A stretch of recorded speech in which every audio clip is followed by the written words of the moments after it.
सर्वांना सर्वप्रथम स्वातंत्र्य दिनाच्या आणि कृष्ण जन्माष्टमीच्या खूप खूप शुभेच्छा।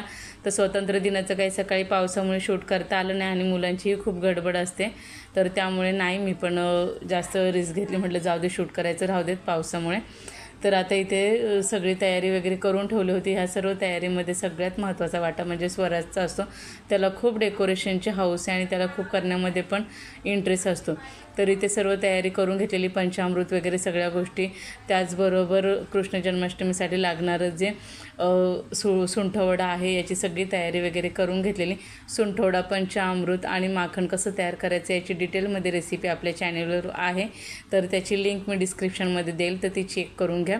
तर इथे श्रीकृष्णांना सगळ्यात पहिल्यांदा पंचामृताने स्नान घालून घेतलं, मुलांकडूनही करून घेतलं आणि त्यानंतर स्वच्छ अशा पाण्याने मूर्ती स्वच्छ केली आणि त्यानंतर पुसून वगैरे त्यांना चंदनाने अष्टगंध लावून घेतला। त्याचबरोबर नवीन वस्त्र आणले होते तर तेही घातले आणि त्यानंतर तुळशीपत्र श्रीकृष्णांना खूप प्रिय असलं आहे, तर त्यामुळे मुलांकडूनही ते वाहून घेतला आणि मीही वाहिलेलं आहे।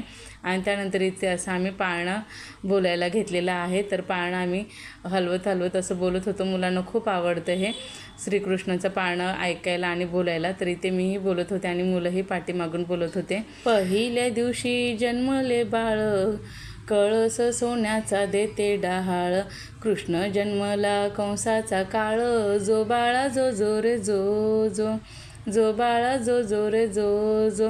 तर अशा प्रकारे आम्ही पाळणा बोलला आणि त्यानंतर श्रीकृष्णांना नमस्कार करून त्यांना आवडणारे लोणी आणि त्याचबरोबर 56 भोग काय बनवायला तयार म्हणजे तेवढं काय आपल्याला पॉसिबल होत नाही, म्हणून इथे सगळ्या प्रकारचे ड्रायफ्रूट्स ठेवले होते आणि त्याचा नैवेद्य दाखवला श्रीकृष्णांना। त्याचबरोबर आज जेवणामध्ये पनीर भाजी, चपाती, श्रीखंड होतं, त्याचाही नैवेद्य दाखवून घेतला आणि त्यानंतर अशा प्रकारे सगळी पूजा वगैरे पार पडलेली आहे। तर कसा वाटला तुम्हाला आजचा व्हिडिओ मला नक्की कमेंट करून सांगा। व्हिडिओ आवडत असेल तर लाईक करा आणि चॅनेलला सबस्क्राईब करा।